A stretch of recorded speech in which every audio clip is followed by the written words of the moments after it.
The WNBA has been around for a few decades, and for much of that time, fans paid little attention to the game. They are, however, recognizing it now, due in large part to Caitlin Clark rather than Angel Reese. Reese has been open about her struggles, stating, "I've been through so much, I've seen so much, and I've been attacked so many times." Angel Reese has recently begun throwing a full-fledged tantrum in response to a difficult scenario, but it is all her fault. Now she has to cope with the repercussions. Meanwhile, Caitlin Clark, the athlete Reese has mentioned, is smashing records like it's just another Tuesday. So why is Angel Reese so mad at Caitlin Clark, and why has she brought this up upon herself? Let's find out. This so-called rivalry between Clark and Reese, it's completely one-sided.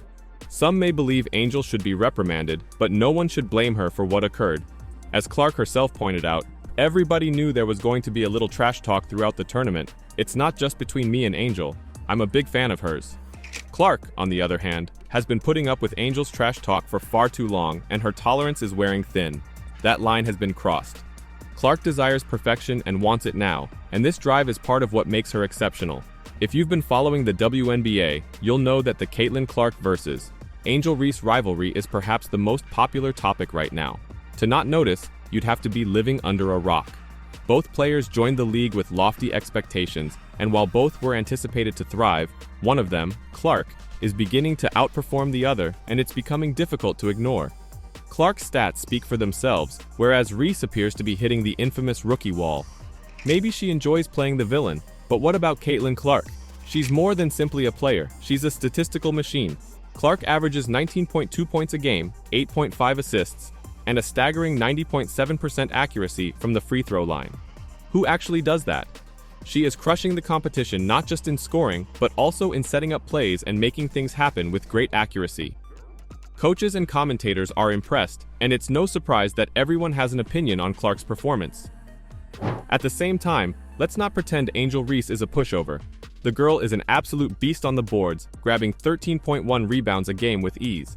Dominating the paint is a difficult chore, and she's out there snatching offensive rebounds, giving her team second opportunities, and making life terrible for her opponents.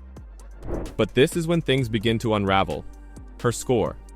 She's averaging 13.6 points per game, which is respectable, but in comparison to Clark's offensive barrage, it feels like Reese is still in second gear. Her shooting percent isn't setting any records, and Clark starts to draw away. This tale is popular among the media.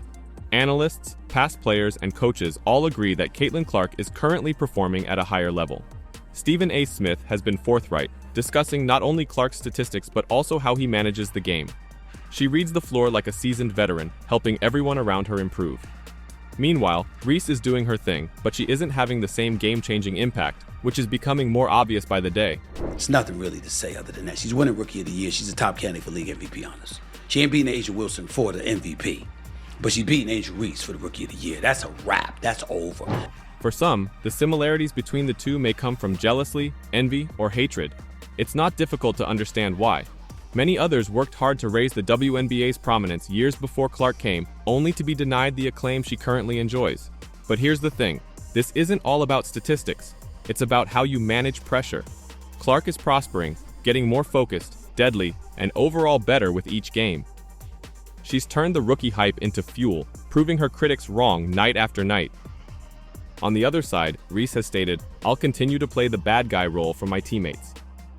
But the pressure is beginning to show. While she continues to put up great numbers, the continuous comparisons to Clark weigh on her. You feel the annoyance leaking in, and it's not simply typical competitive behavior. We're talking full-fledged outbursts when things don't go her way, which further adds to the narrative that she's fighting to keep up with Clark's rapid rise. To be clear, Caitlin Clark is not simply lucky. She does not just get out of bed and dominate. She devotes many hours to practice, working on shooting exercises, ball handling, and playmaking, not just for herself, but for her entire squad. This is when she separates from everyone else. Clark's game is not only about scoring. Her 8.5 assists per game demonstrate that she thinks 5 steps ahead, reading defenses like she's playing chess while everyone else is playing checkers. And don't forget about her scoring. 42.3% from the field, 34.7% from deep, and an incredible 90.7% from the free throw line. She is a scoring machine. And for comparison, her 19.1 points per game makes her 8th on the WNBA list for this season. That's impressive for a rookie guard. further solidifying her rise to fame, and the media cannot get enough of her. Even professionals like Dan Patrick have described her as one of the most efficient scorers they've ever seen. Stephen A. Smith believes she has the potential to be a generational talent, and when men like that praise you, it means you're doing something special. Clark has an extremely high basketball IQ. She's making quick judgments on the court as defenders struggle to keep up. What about the WNBA's record ratings as a result of her? That is proof enough. The average attendance at Indiana's games used to be approximately 4,000. Today, it's closer to 16,000 to 17,000. The WNBA draft garnered a record-breaking 2.44 million viewers, owing in large part to Clark. Stephen A. Smith did not mince words. Reese's game has become too one-dimensional, with an emphasis almost entirely on rebounding, whereas Clark's skill shows through in all aspects of the game. There was some friction in the interviews as well. Reese has made snide remarks, evidently annoyed by the constant parallels to Clark. After one game in which Clark took the spotlight, Reese couldn't help but make a joke about certain players receiving all of the attention. But it's not just what she says, it's how she behaves on the court. Reese's body language tells volumes. When Clark makes a tremendous move, she rolls her eyes and looks away, indicating her anger. Some of Reese's colleagues are reportedly concerned, questioning whether her competitiveness is being eclipsed by insecurity. Analysts agree. Reese is allowing envy to take over, which is never a good look for a high-level athlete. And with her recent injury, the season for Reese is over, so that will hurt her ego as well. But it does give her time to get her mental in order. And as Caitlin Clark and Angel Reese have emerged as key WNBA players in their debut seasons, the debate about the league's Rookie of the Year honor has come up at the end of the regular season. However, although basketball fans debate whether rookie is superior, the league has benefited equally from fan bases that carried over from college. Caitlin Clark, the 22-year-old WNBA #1 overall pick, has been a workhorse for the Indiana Fever, appearing in and starting all 36 games this season. She has averaged 35.8 minutes per game. While Clark rose to prominence at Iowa because to her three-point shooting, she has now broadened her game to include scoring, pace setting, and being the motor that keeps the Fever rolling. Clark brought her ability to shoot from beyond the arc to the pro level, averaging 3 three-pointers per game on 34.7% shooting. Despite her impressive scoring, Clark is more than simply a shooter.